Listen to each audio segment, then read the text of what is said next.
장애인을 강제추행했다. 하하, 이게 무슨 소리죠?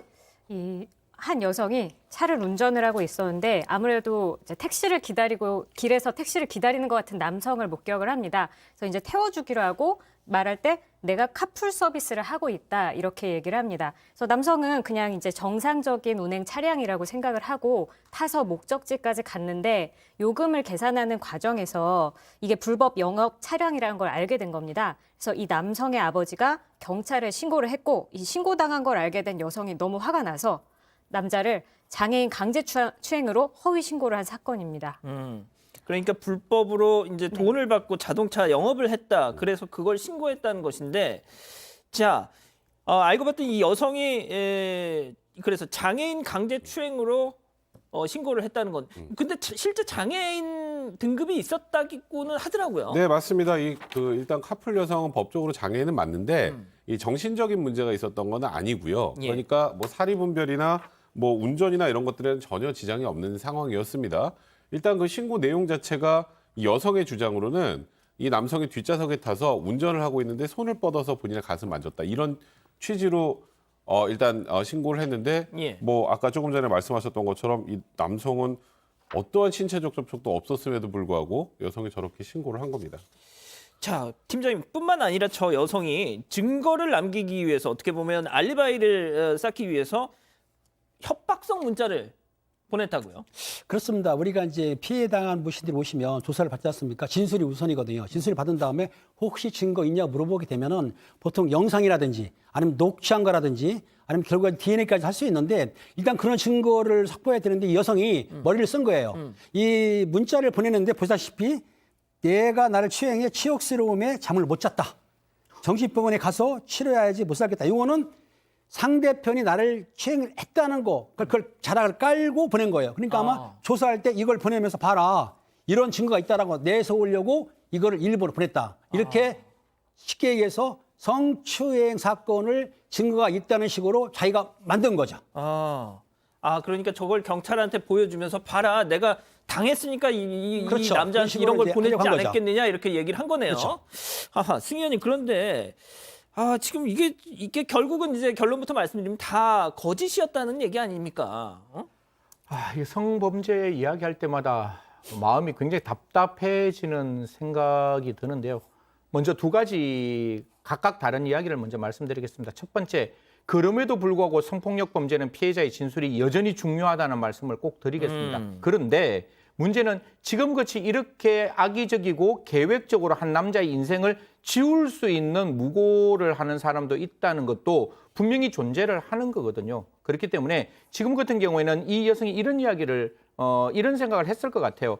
자기가 갖고 있는 일정 부분의 핸디캡을 가지고 내가 이런 문자까지 가지고 있으면 우리가 흔히 말해서 진술의 일관성이고 또 사회적인 약자에 대한 어떤 형사소송법상의 배려 그리고 거기에 대한 공감을 통해서 한 남성의 미래를 지우는 듯한 모습을 보이고 있기 때문에 이런 부분에 있어서 언제나 수사를 하시는 수사 관계자들 분께서는 피해자의 진술도 중요하지만 그에 부합하는 증거가 이러한 진술로 만들어내는 것뿐만이 아니라 지금 이제 저희들이 이야기할 건데 다른 진술과의 부합성이 있는지를 살펴야 되고 제가 꼭 말씀드리고 싶은 거는 성추행했는 사람은 처벌해야 되지만 성추행을 무고로 신고하는 사람은 이 성추행범만큼이나 강력하게 처벌해야 되는데 아직 무고 처벌 수준이 낮다라는 점까지 말씀드리겠습니다. 자, 백 변호사님, 근데 여기서 좀 궁금한 것이 이 남성 어떻게 보면 그렇게 복잡한 수사가 필요한 것 같지도 않았는데 실제 피의자로 입건이 됐다면서요? 그러니까 일단 이 여성이 장애인이기 때문에 네. 경찰에서 바로 조사를 받는 게 아니라 여성폭력전문 상담기관에서 먼저 이제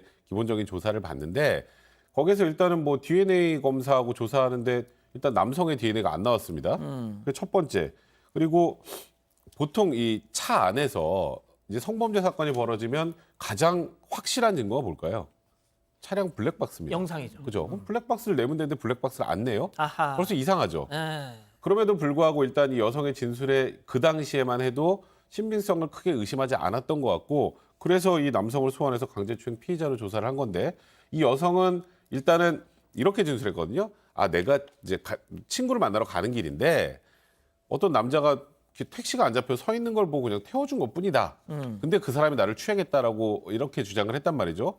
이제 이게 뭐 자동차 운수사업법 위반 사실을 숨기게 그랬던 것 같은데 이런 부분들에 대해서는 정확한 조사가 초기에는 이루어지지 않았던 것 같습니다. 백 기자, 그런데 결국 어쨌든 사실은 밝혀졌어요. 네, 조금 전에 백 변호사님께서 말씀을 해주셨는데 이게 내가 가던 길에 잠깐 태웠고 거기서 성추행이 일어났다라고 얘기를 했었잖아요. 이 진술에 대해서 좀 경찰관이 이상하게 생각을 했던 것 같아요.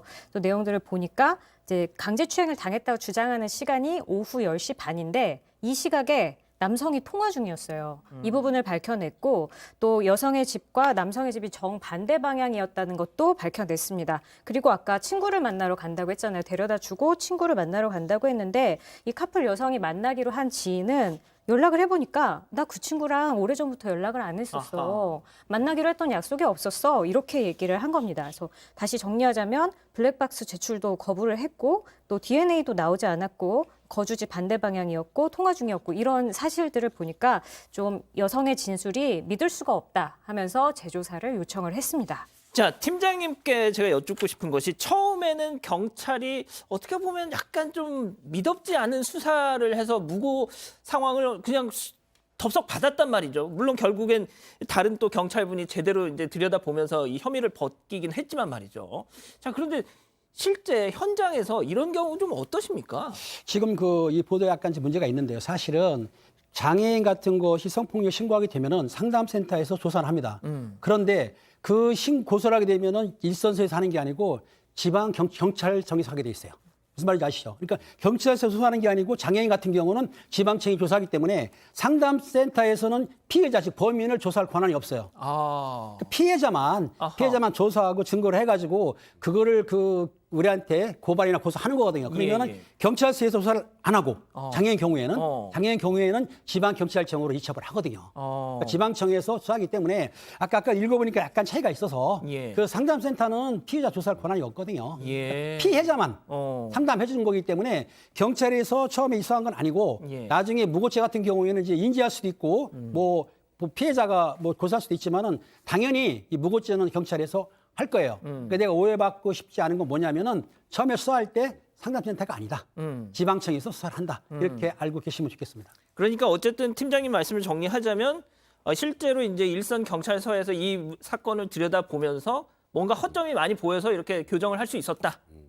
아니요, 그건 아니죠. 아닙니까? 일선서에 고소를 하게 되면 그 사건 자체 장애인 성폭행 사건은 무조건 지방경찰청으로 이첩을 한다는 얘기죠. 제가 수사를 안 해요. 예, 여기서 말씀. 네네. 일반 경찰서가 있죠. 송파경찰서가 있잖아요. 예. 이 송파경찰은 일반청이고 예. 그보다 한 단계 높은 광역청에서 한다는 거예요. 그러니까 이게 중요한 사건이니까 그냥 일선 경찰서에 있는 여천 개가 하는 게 아니라 그보다 한 단계 높은 그러니까 서울청에서 이 사건을 들여다보는 건데 사실 지금 같은 경우는 제일 문제가 일단 이 여성이 남성이 성폭행을 하지 않았다, 성추행을 하지 않았다는 거는 증거가 없어가지고 분명히 그거는 무혐의가 되는데 예. 이 여성을 과연 무고 인지를 할 수 있을 것인지는 왜냐하면 성추행을 안 한 건 맞는데 예. 정말 다른 게 없었는지는 또 살펴봐야 되는 거라서 아하. 그래서 무고는 아까 말씀 주신 대로 경찰이 인지하는 거예요. 예. 이게 뭐 신고를 하고 안 하고를 떠나서 이 사람이 뭐의 목적으로 만약에 신고를 했으면 무조건 경찰이 인지하고 검찰이 인지해서 수사하는 건데 그래서 옛날에 무고인지 잘하고 그다음에 위정 수사 잘하고 사기 수사 잘하면 넘버원 검사라고 이야기를 했거든요. 그래서